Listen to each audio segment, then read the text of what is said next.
Back to my channel. So guys, I know मेरी videos up to date up to time नहीं आ रही हैं, पर नाउ अब क्योंकि एग्ज़ाम्स हैं, बोर्ड एग्ज़ाम्स और सबके एग्ज़ाम्स हैं, सब पढ़ाई में लगे हुए हैं, तो ऑफ कोर्स अब तो टाइम टू टाइम और आई थिंक रेगुलर ही अब मेरी सारी पढ़ाई की स्टडीज़ की वीडियोस आएंगी। और अगर बीच में, अब तो वैसे नहीं हो पाएगा, लेकिन बोर्ड्स के बाद जब मैं कहीं जाऊंगी, अपना थोड़ा ट्रैवल करूंगी या कहीं पे भी हम जाते हैं, तो उसकी वीडियोस भी मैं डालूंगी। और आप प्लीज़ गाइस वो वीडियोस भी देखा करो, उसको भी अपना प्यार दिया करो, बहुत मज़ा आता है, बहुत एंटरटेनिंग वीडियोस होती हैं। और आज मैं इस वीडियो में आप सबको बताऊंगी कि how to make your notes बनाना बहुत इजी है। नोट्स ऐसे बनाओ कि आप एग्ज़ाम टाइम में अगर अपनी बुक कॉपीज़ को ना भी टच करो तो सिर्फ नोट्स से पढ़ लो, बहुत इजी होते हैं। सबसे पहले आज मैं क्या पढ़ रही थी, मैं अकाउंट्स पढ़ रही थी, और अकाउंट्स में तो नोट्स ऐसे बनाने नहीं पड़ते, उसमें तो बस सिर्फ प्रैक्टिस ही होती है। और उसके नोट्स तो सिर्फ यही होते हैं कि कुछ डेफिनेशंस या कुछ थ्योरी और फॉर्मूलाज, बस यही सभी होते हैं। तो मैं अकाउंट्स और बाकी सबके भी आपको बताती हूँ कि कैसे आप नोट्स बनाएं, चाहे वो कोई भी सब्जेक्ट हो, कोई भी क्लास हो, कुछ भी हो, आप किसी भी चीज़ को लेकर स्टडी कर रहे हो, नोट्स कैसे बनाओ। सपोज़ आपका कोई भी चैप्टर है, जैसे अभी मैं पीछे बीएससी का कोई चैप्टर याद कर रही थी या उसके बारे में रिवाइज़ कर रही थी या स्टडी कर रही थी, तो वो चैप्टर को पहले तो आप अच्छे से उसकी रीडिंग कर लो। रीडिंग इजीली हो जाती है, स्कूल में पढ़ाया जाता है तो रीडिंग हो जाती है, या घर पे आप पढ़ते हो या वीडियोस देख के पढ़ते हो तो रीडिंग हो जाती है। तो जब आप रीडिंग कर रहे हो, रीडिंग करते करते ही उसके अंदर आप पॉइंट्स, डेफिनेशंस मार्क कर लो। और उन डेफिनेशंस को वैसे तो बुक में इजी लैंग्वेज में गिवन होती है, पर कहीं जगह पे होती है कि कुछ वर्ड्स डिफ़िकल्ट होते हैं, तो या तो वो वर्ड्स की डेफिनेशन नहीं, मीनिंग आप उठा के सर्च करके उनका मीनिंग लिख लो, या फिर आप कहीं से इजी डेफिनेशन बनाकर उसको लिख लो। तो एक तो वो नोट्स हो गए। दूसरा, आप जो अपने नोट्स बनाओ उनको इतना इजी बनाओ कि आप जब वो स्टडी कर रहे हो तो आप सिर्फ वो नोट्स से पढ़ लो, आपको बुक या कॉपी कहीं से भी नहीं पढ़ना पड़े। आजकल तो नोट्स यूट्यूब पे भी मिल जाते हैं इजीली, या गूगल पे भी पीडीएफ्स बहुत सारे आते हैं नोट्स के। सेकेंड थिंग, जो अपने नोट्स बनाओ वो कलरफुल बनाओ, ताकि जब आप पढ़ाई करो, आई नो ये बहुत ऐसी चीज़ है, ऐसा बोलते हैं कि कलरफुल में बहुत टाइम वेस्ट होता है, ऐसा कुछ नहीं होता। आप अपना नोट्स किसी से लिखोगे ही ना, तो आप पेन पेंसिल ना यूज़ करके कुछ कलरफुल पेन या कलरफुल पेंसिल यूज़ करो। या फिर आप अपने स्टिकी नोट्स पे लिखोगे तो स्टिकी नोट्स तो ऑफकोर्स होती ही कलरफुल हैं, तो आप वो कलरफुल स्टिकी नोट्स यूज़ करो। सेकेंड थिंग, सबसे मोस्ट इम्पॉर्टेंट थिंग, कि आप इतने ज़्यादा नोट्स मत बनाओ। मतलब कि अगर आपका एक पेज है तो उस पेज में आपने इतने नोट्स बना दिए हैं, इतने नोट्स बनाने की भी नीड नहीं होती, फिर आप बाद में उनसे पढ़ भी नहीं पाओगे, आप बहुत ज़्यादा बोर हो जाओगे। सिर्फ उतने नोट्स बनाओ जितना आपको लगता है कि ये इम्पॉर्टेंट है या फिर एग्ज़ाम में आ सकता है, या इसको आप ईजी करके अपने वर्ड्स में लिख सकते हो। ऐसे नोट्स बनाओ ताकि आप उसको क्रिएटिवली और एक्टिवली अच्छे से पढ़ सको, मोटिवेशन आपको मिल सके उन नोट।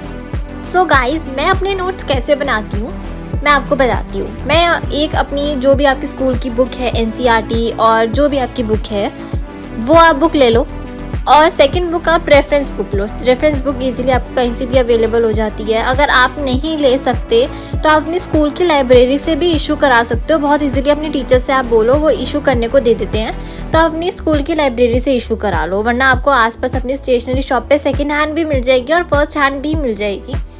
तो एक रेफरेंस बुक ले लो, कोई भी आपको जो भी, या अपनी टीचर से पूछ लो आपको कुछ भी रेफरेंस बुक के बारे में बता दे कि कौन सी आप उसकी लो रेफरेंस बुक, वो रेफरेंस बुक ले लो। अब क्या करो कि आपके जो एनसीईआरटी में, जैसे आप कोई भी चैप्टर, सपोज आप चैप्टर 1 पढ़ रहे हो, तो चैप्टर 1 में जो आपका फर्स्ट टॉपिक है, वो फर्स्ट टॉपिक अपनी रेफरेंस बुक में देखो, उससे रिलेटेड आपको कैसे क्वेश्चंस दिए हुए हैं, उस टॉपिक से रिलेटेड क्या क्या आपका एमसीक्यूज़ हैं, क्या क्या फिल इन द ब्लैंक्स हैं, प्लस उसके अंदर जो एक्स्ट्रा पॉइंट्स होते हैं, जैसे कि अगर आप अपनी एसएसटी में देखो, हिस्ट्री है तो हिस्ट्री में कुछ डेट्स होती हैं, उस पर कुछ इवेंट्स हुए हुए होते हैं, या फिर कुछ फ़ोटोज़ होती हैं, या आप अपनी 12th क्लास में बीएससी या इको में भी देखोगे तो उसमें भी आपको कुछ न्यूमेरिकल्स, या फिर बीएससी से रिलेटेड आपको बहुत सारी ऐसी चीज़ें मिल जाती हैं।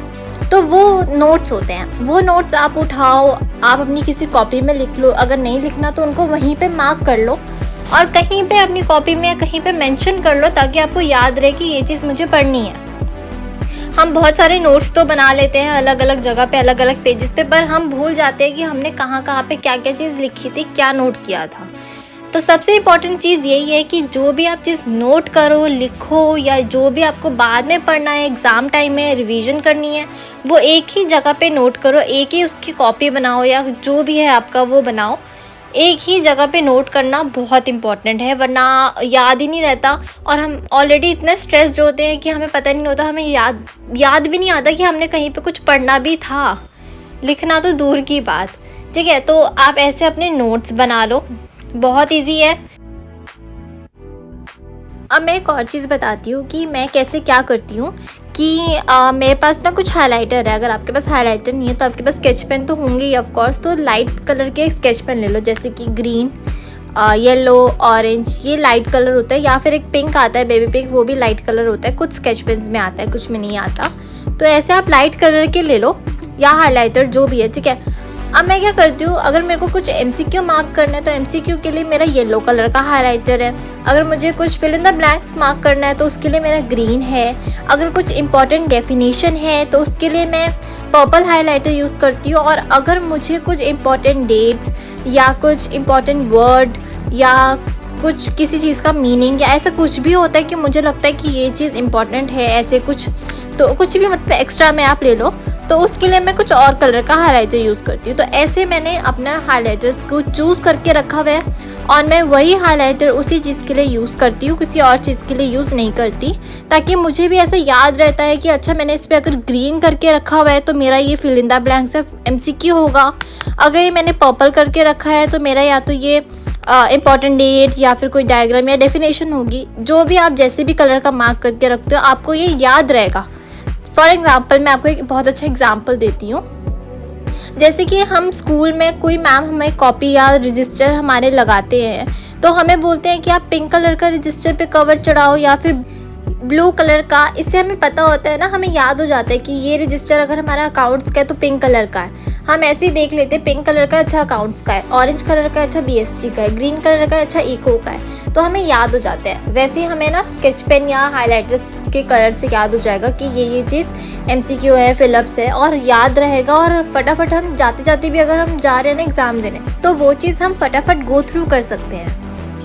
तो गाइज़, मैं जो अपने नोट्स बनाने के लिए सप्लाइज़ यूज़ करती हूँ वो सिर्फ कुछ ही सप्लाइज़ है, मेरे पास बहुत सारे नहीं है, और वो आपको हमेशा मैं जब पढ़ रही होती हूँ वीडियो में आपको दिखते ही हैं। एक मेरे पास नोट्स का पूरा पैड बना हुआ है, स्टिकी नोट्स का, और एक छोटा सा और है, वो बुक मार्कर नोट्स हैं, एंड वन हाइलाइटर, और यू कैन सी एक स्केच पेन भी होगा मेरे पास, और कुछ pen pencils, that's it, nothing else, that's it.